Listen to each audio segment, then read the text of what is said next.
Well, welcome to another short, SNG short, and I mean that. We actually got down to 14 minutes last time, but I'm still feeling pretty much under the weather, and the cold started Monday, and now it's reached a peak, and it's just bad. I don't even want to open this model up, because if I go inside and open this up, there's a zillion fiber optics just waiting for me to knock loose, break, or otherwise. So I want to wait till I'm fully at my best and on my game to work on this beautiful model for my friend and customer. And we will get back to this next week and finish it. All I have left to do with this model is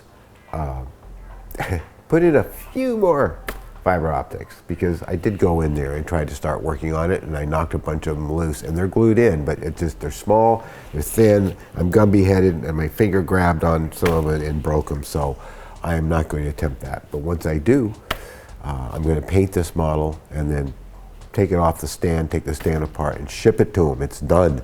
So for all intentional purposes, it's built. I just need to get that final paint job on it. So in the meantime, I've got a bunch of these to get ready for primer, because the mold's not in that great a condition. We've talked about that before, and this is for the X15, a Delta, and a Delta. So, because I got one Delta, and then a Delta and an X15, and the other kit, the V-23 as I call it, the German rocket plane from World War II.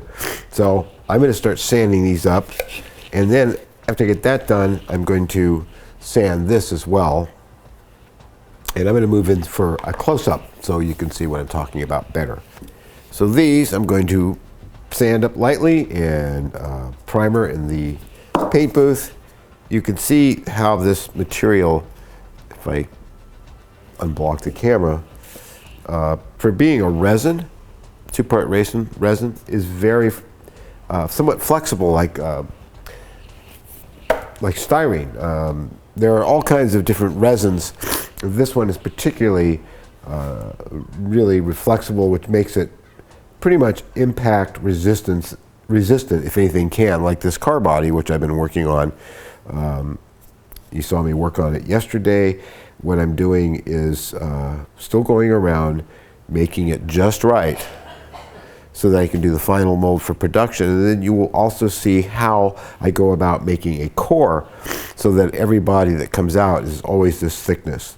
So it will not be an open slosh pour. It will be a pour that has all the openings in it already, has the fuel tanks on the sides here, the dash area, all these cutouts done exactly to what the real car has.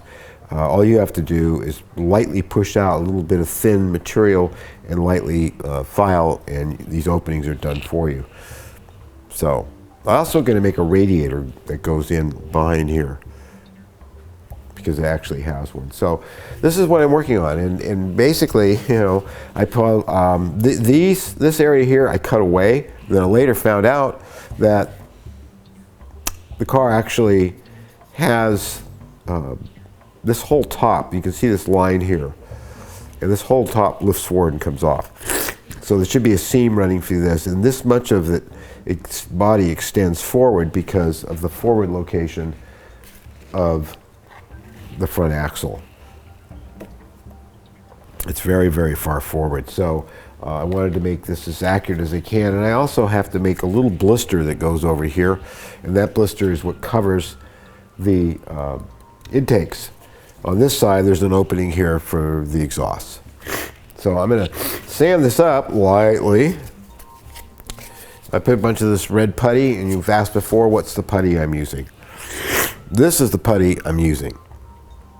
Bondo Spot putty. I call it spot putty. Glazing and spot putty, and it's air cured. You don't have to add any kind of catalyst to it. It just dries naturally. God, I'm starting to whistle. That's terrible. It dries naturally, and it sands very well. I had some scratches here I didn't like, so I did that. And then I'll take a much lighter grade. I'm going to take a sanding sponge like this, Get it really smooth. And I don't worry about it being too rough because primers that I have are so heavy that they just fill all the scratches. It's that cheap stuff, that Rust-Oleum that I get. I had some areas here that I had to repair. And that's the nice thing about doing multi-passes on your masters. So you make a rough master, you make a mold on it, and then you make it out of a solid material, a casting resin, and then you retool that and you make another mold on it. You get that pretty close to where you like it, you make a mold on it, you cast up another one, you tool it again, and you make a mold on that. This is all toy industry techniques that have been used for years, and they're quite effective. So now this has a nice blend to it. It didn't before. So this is the kind of stuff that I'm doing today. Not particularly exciting, but I'm making up parts to fill my rocket kit orders and working on this because this is actually part of my business. This is a car that will be offered as a kit. So I'm painting these up with primer. They look pretty good. The light, in the contrasting light here, I can see a couple of little hang-ups. But ultimately, these come out very well.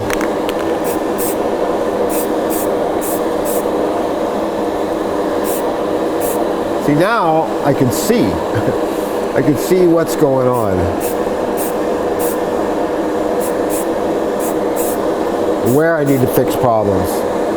So far, none. Just put a coat of primer on it, and that's pretty much it.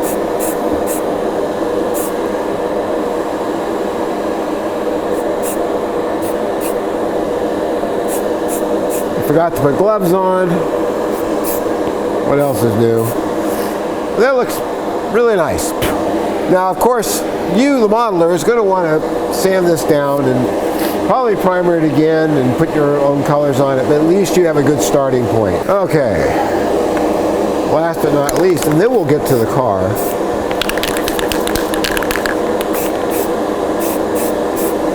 And I'll get this paint off my my hands. Now this Rust-Oleum, it's cheap. I've talked about it before. It's a good paint. It really does fill for scratch and fill, but you need, it's a little uneven the surface, so you want to, after it completely thoroughly dries, you want to wet sand it down again or lightly sand it, you know.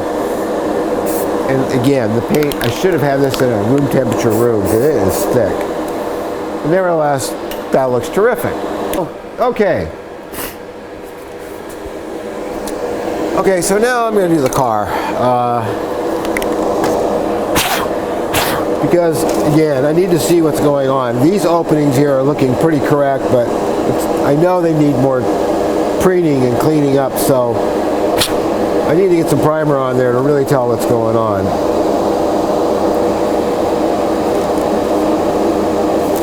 Okay, and I'll probably have to do some new scribing too. I'm going to lightly dust that on.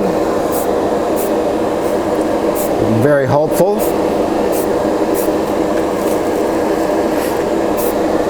Oh yeah. Oh yeah.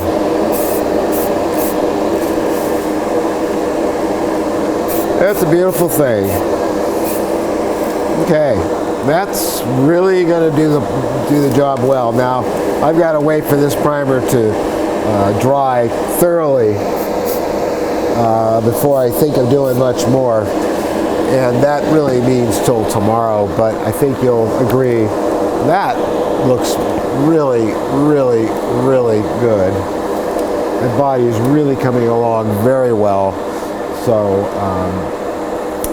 we're going to call it quits on this for today. I do see little areas that still have to be fixed, but that's the idea. After several tries of going back over this again and again, it'll come out just exactly the way it should. Okay, this is looking, well, I'm very pleased with it. I have a few little tiny areas to clean up.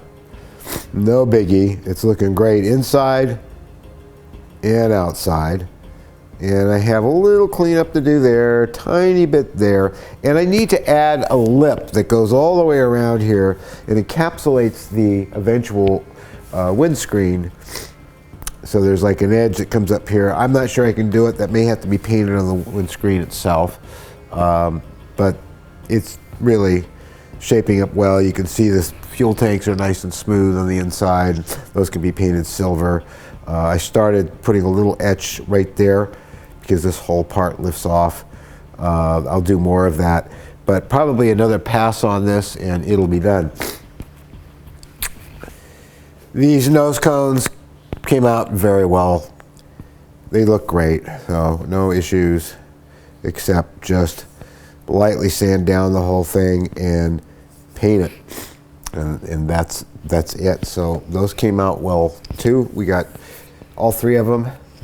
And this car right here, this body, came from John Warren in New Zealand, the man who made these lovely wheels, aluminum wheels, turned them for me, and the inserts for the mini lights, a mag wheel I'd like to get for my current sports car, the real one, the full-size one. These are all real. They're cars. They're actually real cars. They're little miniature cars. And he did the tires.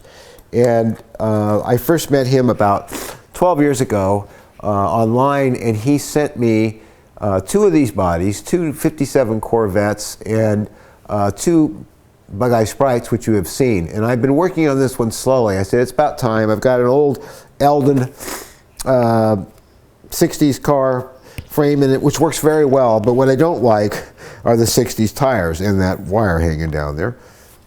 That was interesting, it moved. It's supposed to have some flex, and it does, see? So I have ordered from Pendle in the UK, because they were the only ones that had it. I ordered their wire wheels on aluminum rims, and the good tires that come with it is a whole set. You can see a picture going by as I talk about it. They're beautiful. I have them on my Bentley from George Turner. Another fine kit maker, George Turner, one of the best I've ever seen. I have several of those cars and love them, but I just put a steering wheel on this, finally, at long last. And yes, Mark, I'm going to change this driver out for one of your drivers. Since I have a rather large box full of them, someone I worked with in the motion picture business, who's a very talented man, and so is his wife. She's an incredible sculptor, and he makes this plethora of figures. Let's see if I can get them in frame so you can actually see them there. Either for a roadside on the track or drivers like this.